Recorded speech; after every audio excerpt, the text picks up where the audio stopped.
चाहता हूँ यहाँ।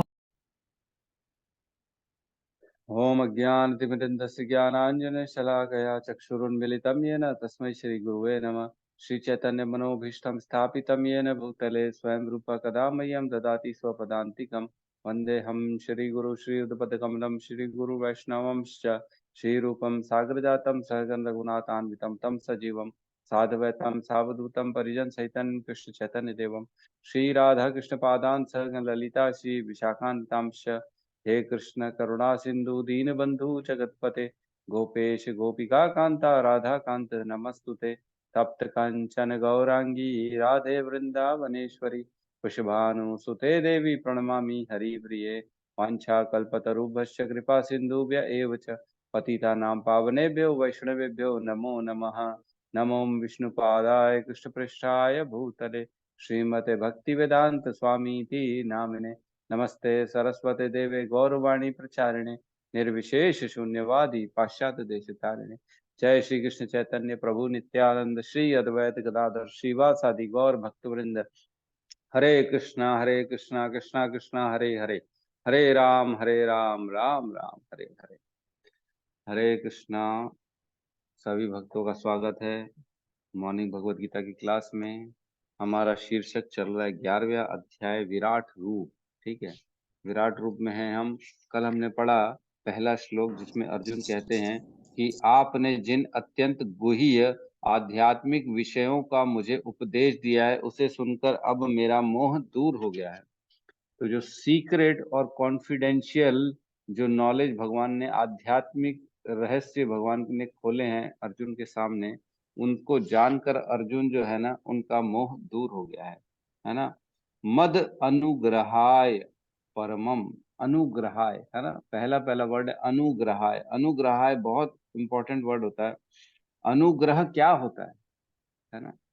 अनुग्रह और कृपा, ये सब चीजों में बहुत बड़ा अंतर है ना। कृपा तो कोई भी कर सकता है लेकिन अनुग्रह कोई नहीं कर सकता। अनुग्रह का मतलब जो होता है ना बहुत सीक्रेट मतलब होता है कि ऐसी चीज जो सिर्फ भगवान के पास है उन्होंने दे दी, है ना।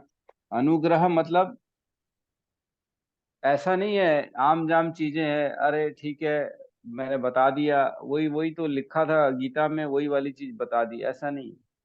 जो चीज किसी और के पास नहीं है और वही चीज भगवान ने अर्जुन को बता दिया, अनुग्रह कर दिया। मतलब देखो, एक चीज समझो, क्या हमारे पास नहीं है?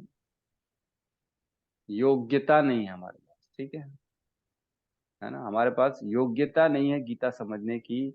और अगर भगवान की हमने गीता समझ ली तो इसका मतलब क्या हुआ? भगवान का अनुग्रह मिल गया हम, है ना। उन्होंने योग्यता प्रदान कर दी, क्योंकि हमारे पास है ही नहीं योग्यता। हम क्या अपनी बुद्धि से समझ सकते हैं? नहीं समझ सकते। कृपा से समझ सकते हैं, लेकिन भगवान की कृपा मिल जाएगी तो हम उसको समझ सकते हैं। तो ये हो गया अनुग्रह।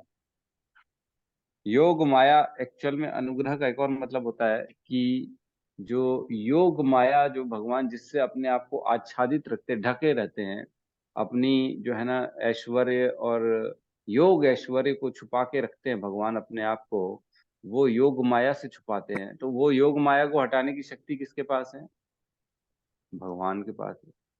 वो चाहेंगे तो हमारे अंदर से सारे संशय दूर हो जाएंगे, वो नहीं चाहेंगे तो हमारे संशय बने रहेंगे। अरे वो हम तो यार, नहीं नहीं ऐसा नहीं है, थोड़ा बहुत शिव जी में भी है, पावर है।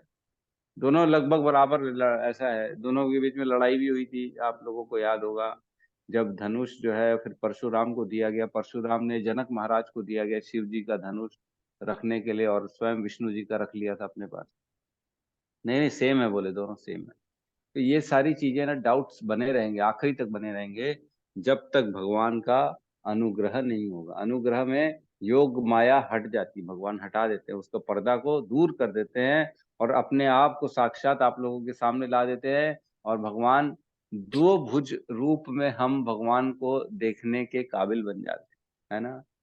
पिछले श्लोकों में बोला था ना, याद है कि नहीं? 10.42 में कहते हैं, हे अर्जुन। नहीं नहीं ये नहीं, कहाँ था वो दो भुजी रूप में सिर्फ भक्तों को दिखते हैं भगवान?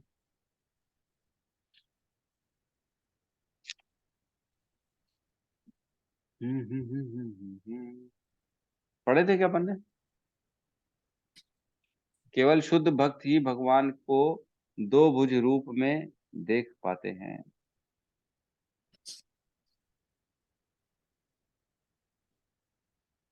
किसी को याद नहीं क्या?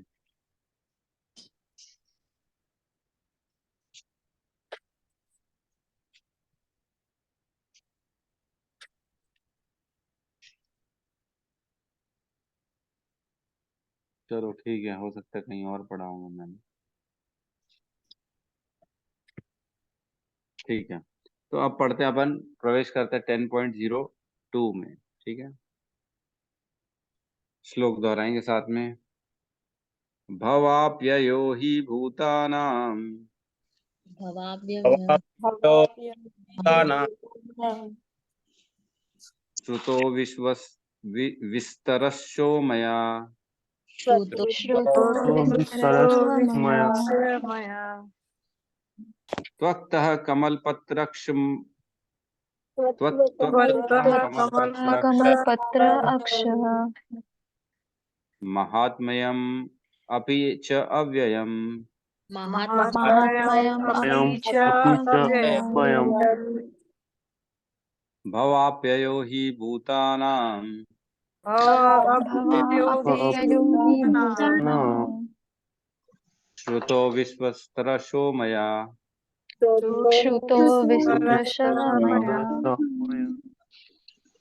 त्वक्तः कमलपत्र अक्षः त्वत्तः कमलपत्र अक्षः महात्म्यमपि च अव्ययम् महात्म्यं च अव्ययम् भवाप्ययो हि भूतानां भवाप्ययो हि भूतानाम् श्रुतो विश्वस्तरशो मया श्रुतो विस्तरशो मया त्वत्तः कमलपत्राक्षः त्वत्तः कमलपत्राक्षः महात्म्यमपि च अव्ययम् महात्म्यम् अपि च अव्ययम् अनुवाद। हे कमल नयन, मैंने आपसे प्रत्येक जीव की उत्पत्ति तथा लय के विषय में विस्तार से सुना है और आपकी अक्षय महिमा का अनुभव किया है। अब जो है ना, फीडबैक की बारी आ रही है। अर्जुन अब अपना फीडबैक दे रहे हैं, रियलाइजेशन। जैसे हम पूछते हैं ना, आपको भगवत गीता क्लास पढ़ी, कैसा लगा, क्या बताया, तो भगवान को बिना पूछे ही वो बता रहे हैं, क्योंकि थोड़ा सा और उनको ना रिक्वेस्ट करनी है ना, यहाँ रुकना नहीं है उनको। अभी विराट रूप के लिए भी बोल रहा है, तो पहले बोल देते, थोड़ी तारीफ करते, हाँ नहीं नहीं आपने जो बोला बिल्कुल बहुत अच्छा लगा, समझ में आ गया मेरे को, पूरा माइंड सेट क्लियर है प्रभु जी, आपने तो नो डाउट, कोई डाउट का गुंजाइश ही नहीं चढ़ा, सब बता दिया आपने, एकदम क्लियर है। तो वही चीज है, रियलाइजेशन फीडबैक कर रहे हैं। लेकिन एक बहुत इंपॉर्टेंट बात है यहाँ पे जो महसूस करने वाली है, कि यहाँ पहली बार उन्होंने कमल नयन बोला है ना। कमल नयन पूरे अभी तक अपन ने पढ़ा नहीं बोला था एक बार भी, लेकिन अब बोल रहे हैं। अभी तक सब जो है ना, हे केशव, हे मधुसूदन, हे जो है ना, जो है इस तरह के सारे जनार्दन, इस टाइप के वर्ड्स यूज किए थे, जो कि शत्रुओं को खत्म करने वाले, शक्तिशाली, महान, और इस टाइप के वर्ड्स बता बोले थे अर्जुन ने, कि आप महान हो, आप शक्तिशाली हो, सबको मारने वाले हो, आप सर्वश्रेष्ठ हो, परम पुरुषोत्तम हो, ये हो, इस टाइप के वर्ड यूज किया था। लेकिन अब कमल नयन यूज कर रहा है, देख रहे हो। मतलब पहले जो था थोड़ा सा ऐसा तेज वाले, बड़े पराक्रमी, आप सबसे श्रेष्ठ हो, जो होते हैं ना वर्ड्स जिसमें बढ़ाई करते हैं हम, आपके जैसा कोई नहीं है, आप परम पुरुषोत्तम हो, ये हो वो हो, इस तारे ये इस तरीके से ये सारे वर्ड्स यूज किए। लेकिन अब जो है ना, प्रेम, अब जैसे गर्लफ्रेंड नहीं बोलता है अपनी, अपने बॉयफ्रेंड बोलता है अपनी गर्लफ्रेंड को, अरे आपकी आंखें, अरे कैसी भी होगी आंखें, लेकिन तारीफ कर देगा वो है। ये हमारे भौतिक जगत की स्थिति है। है। कई बार ऐसा लगता है देख के, अरे लड़की में या इस लड़के में इसने क्या देखा जो इसके पीछे लट्टू हो गया। बोलते हैं पागल है क्या। एक अभी वो बीच में बड़ा वीडियो फेमस हो गया था, है ना, कौन सा था, बहुत फेमस हो गया था, सचिन में है क्या, लट्टू है सचिन, लप्पू है सचिन। एक याद है, किसी ने देखा था क्या, याद है कि किसी है। मेरे बच्चे बड़ा चलाते रहते थे उसको, सचिन को, सचिन में है क्या, ना बोलना उसे आवे ना, गाना उसे आवे ना। वो जो लड़की नहीं पाकिस्तानी आ गई, अपना शादी कर ली थी सचिन से, जो है ना, कौन सी, वो गई कि नहीं ये सीमा बड़ा, हैदर प्रभु जी। सीमा हैदर। सीमा हैदर, सीमा राइट राइट, हैदर, बिल्कुल सही। सीमा हैदर। हाँ, सीमा हैदर। वो आके सचिन से शादी कर ली। और सीमा हैदर को देखो तो वो तो ऐसा लगता है कोई अच्छी बात करने वाली, इंग्लिश इंग्लिश सब आती है उसको। और सचिन को देखो तो आदमी को समझ में नहीं आता इसने इसको पसंद कैसे कर लिया। तो कमेंट आ गया, गाने भी बन गए, उसकी इतनी फेमस हो गई, बाप रे, उसके ऊपर पिक्चर भी बन रही है अब। तो ऐसा है कि वो सचिन को प्यार करने लगी, और लोगों को ये समझ में नहीं आया कि सचिन को वो क्यों प्यार करने लगी, सचिन में है क्या। ठीक है, आप सब पढ़ना सुनना आज यूट्यूब में, मजा आ जाएगा आपको। ठीक है, तो वैसे ही है, कहने का मतलब ये है कि देखो, तारीफ करते हैं भौतिक संसार में झूठी, है ना, क्योंकि हमको अज्ञान है, हम अज्ञानी हैं। लेकिन अब यहाँ बात चल रही भगवान की। अब भगवान को कमल नयन बोल, है ना, कमल नयन, मतलब एकदम ऐसे कमल के जैसे शेप में उनके नयन है। भगवान को हम क्या गाते हैं, नमः पंकज नाभाय, नमः पंकज मालिने, नमः पंकज नेत्राय, नमस्ते पंकज आंग्रिये। ये जो है ना कुंती माता की स्तुति है। भगवान को जब वो कुंती माता स्तुति करती है ना, तब बताती है कि आप तो है ना, नमः पंकज नाभाय, आपकी जो नाभि है वो पंकज के समान है। वहीं से तो पंकज निकला ही है, एक्चुअल में निकला है, जिसमें ब्रह्मा जी बैठे हुए हैं, है ना। पंकज जो है ना, जिसको कमल का फूल बोलते हैं, वो निकला है। तो उस नाभि को भी नमः पंकज नाभाय, नमः पंकज मालिने, आपकी जो है माला, वो भी कमल की है ना। नमः पंकज नाभाय, नमः पंकज मालिने, नमः पंकज नेत्राय, आपकी जो नेत्र हैं वो पंकज की पंखुड़ी के समान है, आपकी कमल के जैसे नेत्र हैं। नमस्ते पंकज आंग्रिय, मतलब आपके जो पैर के नीचे का हिस्सा है, जो तलवे जिसको बोलते हैं, वो भी पंकज के जैसे सॉफ्ट है। तो इस प्रकार सब भगवान को क्या है, देखो हमारी जो कंपैरिजन की भावनाएं है ना, हम चैप्टर 11 47 से 55 में केवल क्या लिखा माता जी ने, पूनम माता जी ने लिखा, हरे कृष्णा प्रभु जी, चैप्टर 11 में 47 से 55 में ही केवल शुद्ध भक्त से ही कृष्ण को दो भुजा रूप में देखना लिखा है। Okay okay okay okay, chapter 11 47 से 55 में, मतलब ये श्रीमद् भागवतम की बात चल रही है ना। प्रभु जी आपने वो लिखवाए थे ना अभी श्लोका का स्टार्टिंग में भाग क्या लिखवाए लिखा थे था, ना, एक 47 से 35 तक में, मतलब जैसे आपने पहले लिखवाया 1 से 8 तक अर्जुन का आग्रह है कृष्ण का, तो 47 से 55 तक केवल शुद्ध भक्ति से कृष्ण को दो भुज में देखा जा सकता है, ये ओहो लिखवाया था हो, आपने। वही मैं सोच रहा था, मैं कहाँ पढ़ा हूँ यार, कहाँ पढ़ा हूँ। मेरे को याद ही नहीं आ रहा था कहाँ लिखा है यार मैंने। यहाँ लिखा है मैंने कि शुद्ध भक्त जो है ना, कृष्ण को दो रूप में देख सकते हैं केवल। ओ बताओ, मैं ही एब्सेंट माइंडेड हो गया हूँ, बताओ, मैं ही, मेरे को याद नहीं रहता कुछ। ठीक है, हमारे को सचिन ने उलझा दिया था अपनी जो है ना टैलेंट में। ठीक है, तो यहाँ कह रहे हैं पंकज नेत्राय, पंकज मालिने, पंकज अंगराय। तो भगवान के सारे अंगों का कंपैरिजन जो है ना पंकज से किया जाता है, कमल से किया जाता है। क्यों? क्योंकि हमारी दृष्टि में, हमारी सृष्टि में उससे सुंदर, उससे गुणवान चीज किसी भी हमारे गुरु आचार्यों को दिखती नहीं है। उससे ज्यादा किसी में गुण नहीं है, उससे ज्यादा सुंदर कोई और है नहीं। इसलिए पंकज से कंपैरिजन किया गया। तो यहाँ पे भी कमल नयन किया गया है, क्योंकि अब जो है ना, हम जैसे हम 9 स्टेजेस ऑफ भक्ति पढ़ते हैं ना, कौन कौन से स्टेजेस आते हैं, है ना, श्रवणम, कीर्तनम, स्मरणम, कौन कौन सा, नहीं ये नहीं, सॉरी, स्टेजेस की बात चल रही है। श्रद्धा, साधु संग, भजन क्रिया, अनर्थ निवृत्ति, निष्ठा, रुचि, आसक्ति, भाव, प्रेम, है ना। ये 9 स्टेजेस होती हैं जिसमें भक्ति को धीरे धीरे धीरे धीरे लेवल बढ़ाया जाता है। ठीक है, भक्ति का बढ़ता है लेवल। तो श्रद्धा, साधु संग, भजन क्रिया, अनर्थ निवृत्ति, ये तो बिगिनर्स के लिए होता है। जैसे हम लोग बिगिनर्स है, हमारी अभी तक अनर्थ गए नहीं है ना। अनर्थ जाने तक तो आदमी परेशान रहता ही है। कभी भौतिक संसार अच्छा लगता है, कभी अपना भक्ति अच्छी लगती है, कभी खुद के लिए आदमी को क्रिया करनी अच्छी लगती है। लेकिन अनर्थ निवृत्ति चाहते हैं, फिर उसके बाद आती है निष्ठा। फिर आदमी भक्ति में एकदम एक निष्ठ हो जाता है ना। कल भी हमने पढ़ा था, अव्यवसायिका आत्मिका बुद्धि एक है गुरु नंदन 2.41 में भगवान बताते हैं कि एक निष्ठ जब तक नहीं होगा ना, तब तक उसकी बुद्धि बहुत शाखाओं में बटी रहती है। अनंताश्च अनंत बहुशाखा ही अनंताश्च बुद्धयो अव्यवसायी ना, मतलब उसकी बुद्धि बहुत शाखाओं में बटी रहेगी। लेकिन निष्ठा आएगी तब एक शाखा में आ जाएगी, सब खत्म हो जाएगा। सब ये गुरु को मान लूं, उसकी उपासना कर लूं, उसकी पूजा पूजा कर लूं, शिव जी का व्रत कर लूं, अरे बचपन से तो मैं जल चढ़ाते आया हूं, कम से कम जल तो चढ़ा दो, ये सब हट जाएगा। फिर कोई चीज में किसी किसी और के प्रति 1% का भी आपके अंदर जो है ना इंटरेस्ट नहीं रहेगा कि मैं ये भी करूं, सिर्फ कृष्ण के लिए करूं, ये निष्ठा हो जाएगी। फिर उसके बाद आती है रुचि, आसक्ति, भाव, प्रेम।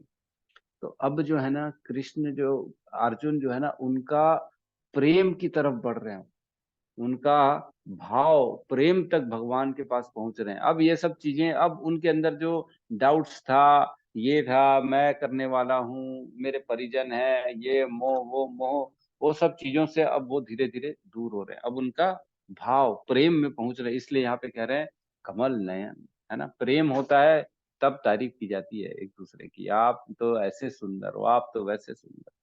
तो यहाँ पे वही कह रहे हैं। ठीक है, तो प्रवेश करते हैं हम। अच्छा एक बात, अव्ययम कहा गया है यहाँ पे, अव्ययम, है ना। अव्ययम का अर्थ हमने बहुत बार चर्चा किया है, क्या मतलब है सबको बताना चाहिए, है ना। कोई ऐसा नहीं है जो ना बताए। प्लीज अपने अपने लेवल, अपने अपने लैंग्वेज में सब बताइए अव्ययम का क्या अर्थ है।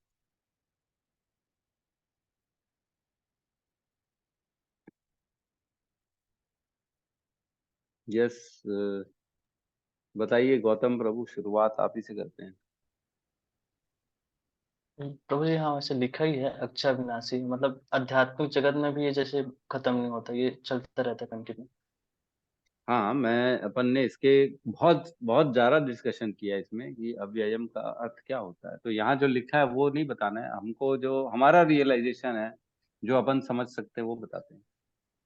हाँ प्रभु जी, जैसे हम यहाँ पे जैसे नवदा भक्ति के बारे में पढ़ रहे हैं, जैसे हमारे भगवान के लिए जो प्रेम है, जो भाव है, वो इस जगत से लेके भौतिक जगत तक हमेशा रहेगा, वो कभी खत्म नहीं होगा। जो दास की भावना है, जो भगवान के प्रति प्रेम है, निष्ठा है, रुचि है, वो अविनाशी है प्रभु जी, वो कभी खत्म नहीं होगा। हम्म जय ठीक है। जी। यस, तप्त कांचनी माता जी बताइए। हरे कृष्णा प्रभु जी, दंडवत प्रणाम। प्रभु जी, अव्यय का मतलब जिसका कभी व्यय नहीं होता, जो कभी खत्म नहीं होता। जैसे हम अगर अभी भक्ति कर रहे हैं, अगर थोड़ी सी भी हमने भक्ति की है, तो वो नेक्स्ट लाइफ में भी वहीं से शुरू होगी जहां से हमने खत्म की है, उसका कभी क्षय नहीं होता है। इसका मतलब अव्यय। बिल्कुल, बहुत सही, ये भी एक थैंक यू। मतलब है। और कौन बताएगा अव्ययम का क्या मतलब है, बताइए। भगवान बहुत जगह बताते हैं, अपने बारे में बता, बीजम अहम अव्ययम, मैं ऐसा बीज हूं जो कभी खत्म नहीं होता, अव्ययम। भक्ति के बारे में बोला, राज विद्या राज गुह्यम पवित्रम इदम उत्तमम, उसमें भी हमने पढ़ा अव्ययम, है ना। सुसुखम कर्तुम अव्ययम, यहाँ पे भी पढ़ रहे हैं हम अव्ययम। बताइए, सबको बताना चाहिए, इतने बार हमने पढ़ा। यस, कुलजीत माता जी बताइए। प्रभु जी, इसका मतलब है जो अपरिवर्तित है सदैव, जो कभी बदलता नहीं है, एक रस रहने वाला, जो हमेशा। अपरिवर्तित है, एक रस रहने वाला, अव्ययम।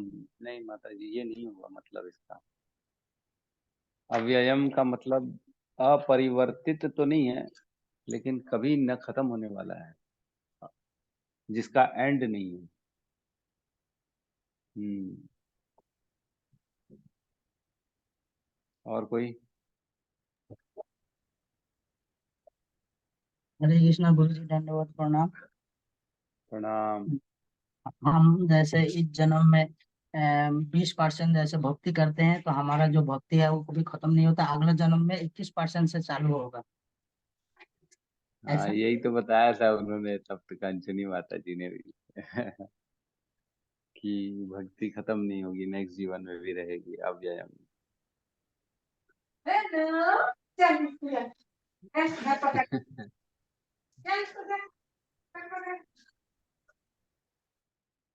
ठीक है। अव्ययम हमने बहुत बार पढ़ा है, नेवर एंडिंग, कभी न खत्म होने वाला प्रोसेस। भगवान ऐसे बीज हैं, जैसे पेड़, बीज से पेड़ निकलता है तो बीज जो है ना उसका अस्तित्व खत्म हो जाता है, लेकिन भगवान ऐसे बीज हैं जिनका कभी भी अस्तित्व खत्म नहीं होता। ऐसे बीज हैं जो उनसे कितने ही निकाल लो, निकलते रहते निकलते रहते निकलते रहते। ऐसी सृष्टियां भगवान के रोमकूपों से निकलती रहती हैं। अव्ययम, अव्ययम। और एक हो गई हमारी भक्ति का कभी भी एंड नहीं होता, कभी खत्म नहीं होती, हमेशा चलती रहती, नेवर एंडिंग, अव्ययम। और हम जो भक्ति के रूप में भगवान की सेवाएं कर रहे हैं, जो भगवान से प्रेम कर रहे हैं, आचरण कर रहे हैं, सर्विसेज कर रहे हैं भगवान की, वो भी अव्ययम है। यहाँ पे भी करेंगे और वैकुंठ में जाके भी वही करते रहेंगे।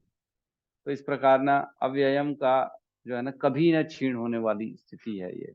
कभी भगवान में कोई कोई जो है ना किसी भी प्रकार से ओम पूर्णमदः पूर्णमिदं पूर्णात् पूर्णमुदच्यते पूर्णस्य पूर्णमादाय पूर्णमेवावशिष्यते, भगवान से अनेकों अनेकों ब्रह्मांड निकल रहे हैं। भगवान पूर्ण है, उनसे पूर्ण ब्रह्मांड निकल रहे हैं, लेकिन उन पूर्ण में कभी कोई कमी नहीं आती, वो हमेशा पूर्ण रह जाते हैं। जिससे अनेकों अनेकों पूर्ण निकल रहे हैं, लेकिन जो बच जाता है वो भी पूर्ण है, अव्ययम है ना। भगवान अव्ययम है, भक्ति अव्ययम है ना। तो ये सारी चीजें अव्ययम, बीजम अव्ययम, अनेकों अनेकों जीव निकल रहे हैं भगवान से, अव्ययम, खत्म ही नहीं हो रहे, निकलते जा रहे हैं, निकलते जा रहे हैं। तो यहाँ पे कहा गया है कि अव्ययम है भगवान, है ना। ठीक है, चलो तात्पर्य में प्रवेश करते हैं, नहीं तो एक ही श्लोक में रुक जाएंगे हम भी। आज तो 2-3 करने थे मेरे को।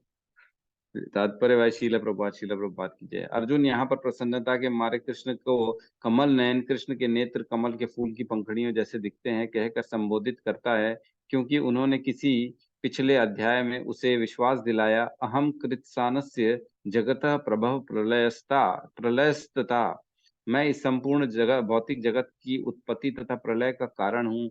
अर्जुन इसके विषय में भगवान से विस्तार पूर्वक सुन चुका है। अर्जुन को यह भी ज्ञात है कि समस्त उत्पत्ति तथा प्रलय के कारण होने के अतिरिक्त वे इन सबों के पृथक असंग रहते हैं। जैसा कि भगवान ने 9वें अध्याय में कहा है कि वे सर्वव्यापी हैं, तो भी वे सर्वत्र स्वयं उपस्थित नहीं रहते हैं। यही यही कृष्ण की अचिंत्य ऐश्वर्य है, जिसे अर्जुन स्वीकार करता है और उसे भली भांति समझ लिया है। तो अचिंत्य शक्ति भगवान की हमने पढ़ा था 9वें अध्याय में 9.04 और 05 में, जिसमें क्या कहते हैं, मत्स्य अहम नहीं सर्वभूतानि मत्स्यानि और न च मत्स्यानि सर्वभूतानि, है ना, याद है कि नहीं। एक में बोला था मत्स्यानि सर्वभूतानि, मैं सबों के अंदर हूँ। फिर कहते हैं न च मत्स्यानि सर्वभूतानि, मैं किसी के अंदर नहीं, मैं अपना अलग खड़ा रहता हूँ। तो हमने पढ़ा था 9.05 में, जो अचिंत्य शक्ति है भगवान की कि पूरे ब्रह्मांड के अंदर व्याप्त हो के भी अलग है ना। हमने इसमें राजा सरकार का एग्जाम्पल पढ़ा था। भगवान अपनी शक्तियों के द्वारा हर कहीं है, लेकिन अपना स्वरूप वो गोलोक वृंदावन में हमेशा अपनी लीलाएं कर रहे हैं, अपने सखाओं के साथ, राधा रानी के साथ, गोपियों के साथ करे जा रहे हैं। ठीक है, तो क्या हम अगला श्लोक ले सकते हैं? ले लेते हैं, ठीक है।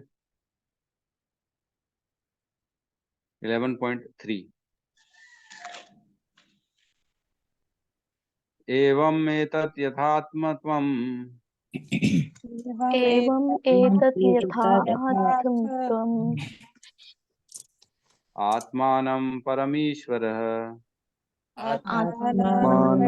परमेश्वरः द्रष्टुमिच्छामि ते रूपम् द्रष्टुमिच्छामि ते रूपम् ऐश्वरं पुरुषोत्तमम् ऐश्वरं पुरुषोत्तमम् एवं एतत् यथात्मत्वम्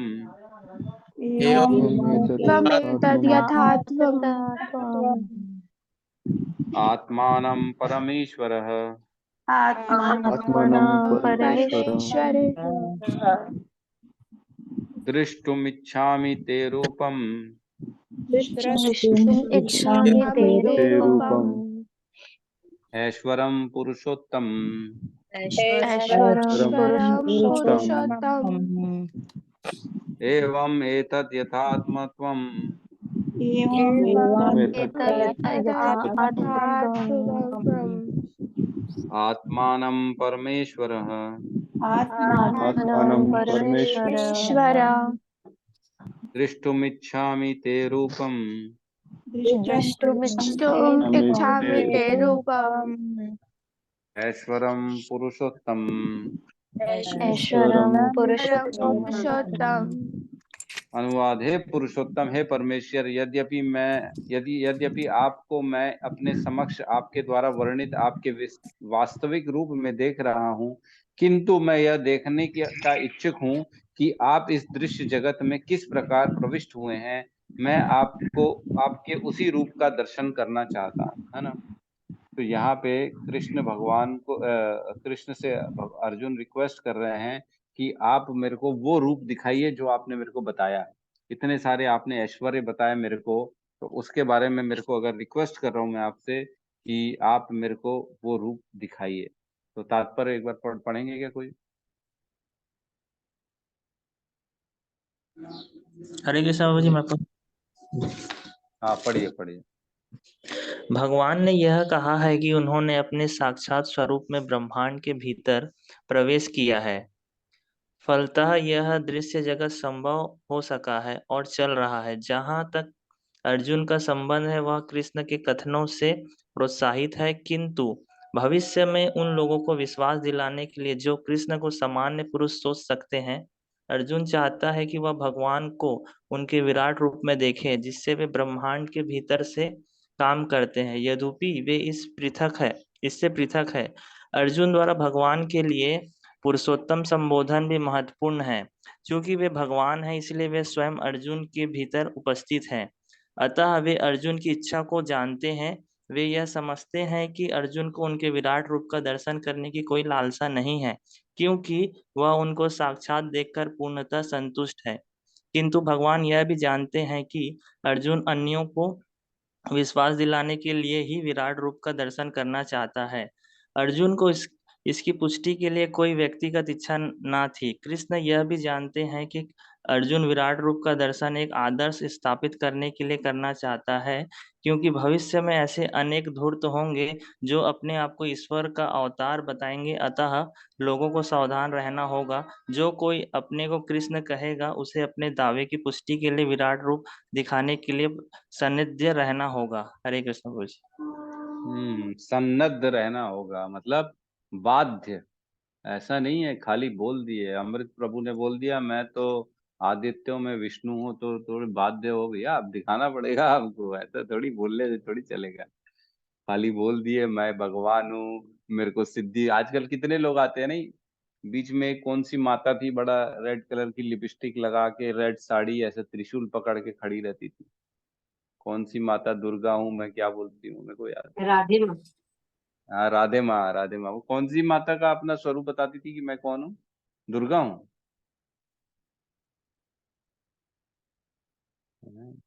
अपने आप को देवी माँ बताती थी कि मैं देवी हूँ, और फुल तैयार होके, है ना, फुल ज्वेलरी वेलरी पहन के, ऐसा त्रिशूल पकड़ के खड़ी रहती थी, और लोग पूजा भी करते थे। बड़ा मुश्किल है।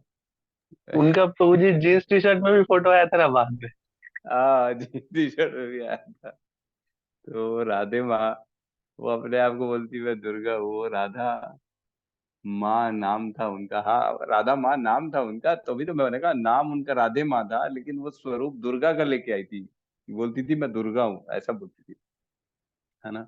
तो ऐसे लोग बहुत हैं इस संसार में जो अपने आप को भगवान बताएंगे कि मैं भगवान हूँ, मैं ये हूँ, मैं वो हूँ। तो ऐसे हमको किसी को भी भगवान नहीं मानना है। और जो भगवान बोल रहे हैं तो उसको यही बोलेंगे ठीक है, तो अपना विराट रूप दिखाओ। तो दिखाओ किस तरह से तुम इस पूरे संसार की दुर्गा मैया हो, दिखाओ हमारे को कैसे दूसरों को कष्ट देती हो, किस प्रकार तुम्हारा कार्य होता है। जैसे भगवान आगे चल के दिखाएंगे अर्जुन को, ऐसा है।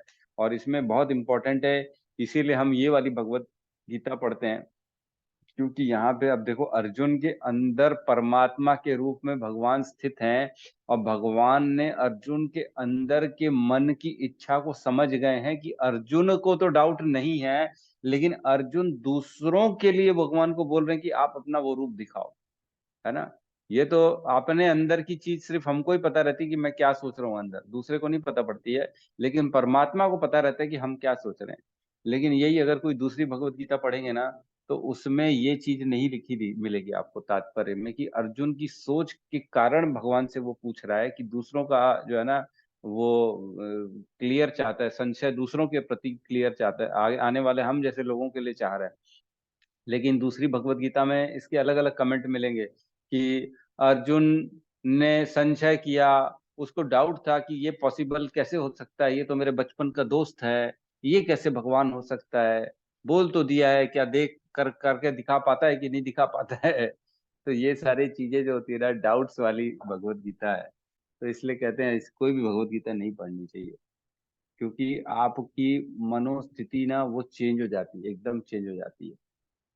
जैसे गाना जितने सुनेंगे ना, जैसे ये जवानी है दीवानी आ मेरी रानी, ऐसे ऐसे गाने सुनेंगे ना, तो इसी तरह की इच्छाएं हमारे अंदर होने चालू होते हैं कि ये जवानी शायद एक ही बार मिलती है, इसको इसको जो है ना यूज किया जाए, इसको इसका जो हम पूर्ण रूप से इसको हम मजे ले लें इसके, इस तरह के गाने बनाने। और जितना जितना हम जो जो जिसके जिसके भी मुख से सुनते हैं ना, वो विचार हमारे अंदर भी उत्पन्न होते हैं। तभी तो टीवी देखते हैं, ऐड देखते हैं, फिर ऐसा लगता है ये मैं खरीद सकता हूँ क्या, ये अपने काम की चीजें है। जितना जितना ऐड देखेंगे उतना उतना ऐसा लगेगा मैं इसको, मेरे काम की चीजें तो मैं इसको ले लूं, अच्छी है तो मैं ले लूं। तो कहने का मतलब है जिसके बारे में जितना सुनेंगे उतना उतना हम उनसे प्रभावित होते चले जाएंगे, प्रभावित होते जाएंगे। इसलिए और कोई भगवत गीता नहीं पढ़नी चाहिए, यही पढ़नी चाहिए, क्योंकि इसमें शुद्ध भक्ति का उदय होता है हमारे हृदय में। भगवान के प्रति जो निष्ठा है, भगवान के प्रति जो प्रेम है, वो इसी से उदय होगा, इसी भगवत गीता से। तो यहाँ खाली अर्जुन भगवान से रिक्वेस्ट करते हैं कि आप मेरे को अपना विराट रूप दिखाइए, और मेरे को जो है ना अपने लिए नहीं, दूसरों के लिए, ये कम से कम ऐसा आगे भविष्य में ऐसा ना हो कोई क्लेम कर दे आपके समान, और फिर जो है अगर वो नहीं दिखा पाएगा तो हमको उसको भगवान मानना पड़ेगा। ठीक है, तो बहुत बहुत धन्यवाद। यहाँ पे इसका क्लियर अब तात्पर्य कंप्लीट करते हैं हम। किसी का कोई प्रश्न है, कोई क्वेश्चन है, कुछ रियलाइजेशंस हैं, तो बिल्कुल कह सकते हैं। हरे कृष्ण प्रभु जी, नोट प्रणाम। जी प्रभु जी, जैसे प्रभु जी अब आपने भी बताया ना कि भगवत गीता अपने को यही पढ़ना चाहिए, तो मतलब भगवत गीता ही एक ऐसा है जो इस पे अनेकों टीकाएं लिखी गई है, बहुत प्रकार के मतलब भगवत गीता यहाँ बस फैली हुई है, लोगों में भ्रांतियां फैली हुई है कि कैसे क्या लिखा है भगवत गीता में, किसी में कुछ अलग छपा हुआ है, किसी में कुछ लिखा हुआ है, उसकी व्याख्यान अलग अलग प्रकार से सभी लोगों द्वारा की गई है।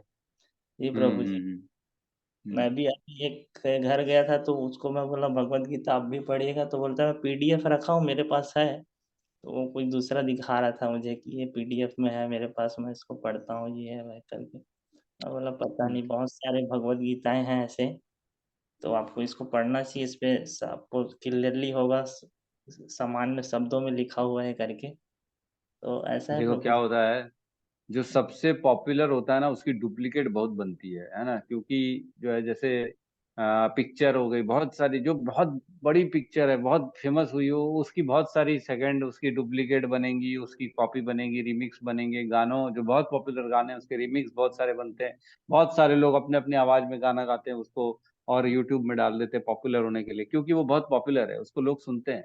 वैसी भगवत गीता सबसे सबसे ज्यादा श्रेष्ठ ज्ञान है, सबसे ज्यादा श्रेष्ठ ज्ञान है। तो उसकी बहुत सारी कॉपियां, सब लोग अपने अपने शब्दों में और चाहते कि मेरा नाम हो, मैंने व्याख्या कर दी भगवत गीता के ऊपर। लेकिन खाली अपनी प्रसिद्धि के लिए जो करेगा ना, वो इसके ज्ञान को नहीं समझ सकेगा, वो भक्ति भक्ति का उदय नहीं हो पाएगा उसके अंदर में, है ना। जब तक हम भगवत गीता यथारूप प्रभुपाद की, एक्चुअल में जिसकी वाणी से सुनते हैं ना, उनके भाव भी हमारे अंदर प्रवेश करते हैं। तो भगवत गीता, अगर भगवत गीता हम हमारे प्रभुपाद की पढ़ेंगे, तो उनके भाव जो है कृष्ण के प्रति जो प्रेम है वो हमारे अंदर उदय हो जाएगा। अदरवाइज फिर दूसरे में नहीं हो पाएगा। फिर तो क्लेम ही करते रहेंगे अरे वो भगवान थे भी कि नहीं थे, वो डाउट करते रह जाएंगे, हाँ प्रभु जी। है ना। प्रभु जी वो देवी भागवत गीता भी आता है क्या, वो उस पर भी बोलते हैं? बहुत सारी भगवत गीता आती है प्रभु जी, एक नहीं अनेक आती हैं। अगर किसी, क्या लिखा है हमारे गौतम प्रभु ने, अगर किसी भक्त को चाहिए तो बता दीजिएगा, भगवत गीता मैं उपहार कर के रूप में दे देना चाहता हूँ। वाह, हरि बोल, बहुत बहुत स्वागत है प्रभु जी का। भगवान बोल के प्रभु जी कह रहे हैं कि फ्री ऑफ कॉस्ट मैं भगवत गीता दे दूंगा अगर किसी को चाहिए तो अगर किसी को चाहिए तो प्लीज आप आगे आ सकते हैं। किसी को दिलवाना चाहते हैं तो आप आगे आ सकते हैं कि इनको इनको चाहिए, इनको आप प्रदान करें। तो हमारे गौतम प्रभु हैं, वो उनको उपहार के रूप में जाके देंगे उनको। हरि बोल, गौतम प्रभु जी के एक बार हरि बोल, हरि प्रभु जी। बोल। ठीक है, तो किसी और का कोई प्रश्न है या डाउट है तो ठीक है, नहीं तो क्लोज करें आज का सेशन। हरे कृष्ण प्रभु जी, धन्यवाद प्रणाम। यस माता जी, हरे कृष्णा। प्रभु जी अनुकंपा और कृपा में थोड़ा सा डिफरेंस बता देंगे? एक अपन ने ये श्लोक पहले डिस्कशन किया, याद है किसी के पास? कौन सा श्लोक में कहाँ पे अपन ने डिस्कस? कृपा और दया और अनुग्रह अपन ने डिस्कशन किया ना? है किसी के पास वो, कहाँ पे अपन ने डिस्कशन किया? हाँ, जी प्रभु जी, हमने 10.11 में 10.11 किया। में किए थे। 10.11 मेरे को याद आ गया। 10.11 में हमने पढ़ा, तेषाम एव अनुकंपार्थम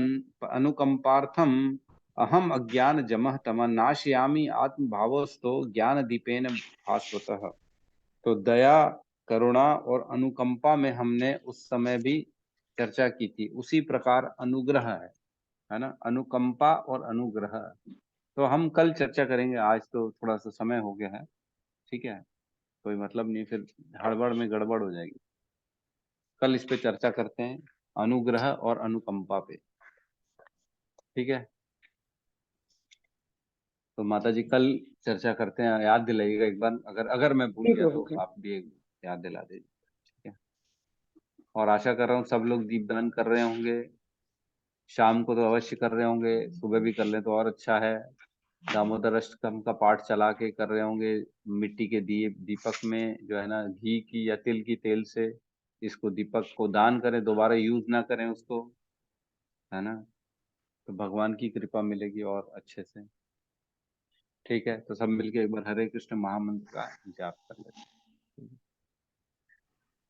हरे कृष्णा हरे कृष्ण कृष्णा कृष्ण कृष्ण कृष्ण कृष्ण हरे हरे, हरे हरे राम राम राम राम राम हरे हरे। सभी भक्त सभी वृंद भक्त की वृंद जय। की जय। जय। जगत गुरु सद्गुरु शील श्री प्रभुपाद प्रभुपाद की की जय। जय पिताई जय। गौर प्रेमानंदे। हरि हरि हरि हरि हरि बोल, हरि हरि हरि हरि बोल। बोल, हरि हरि। हरि हरि बोल।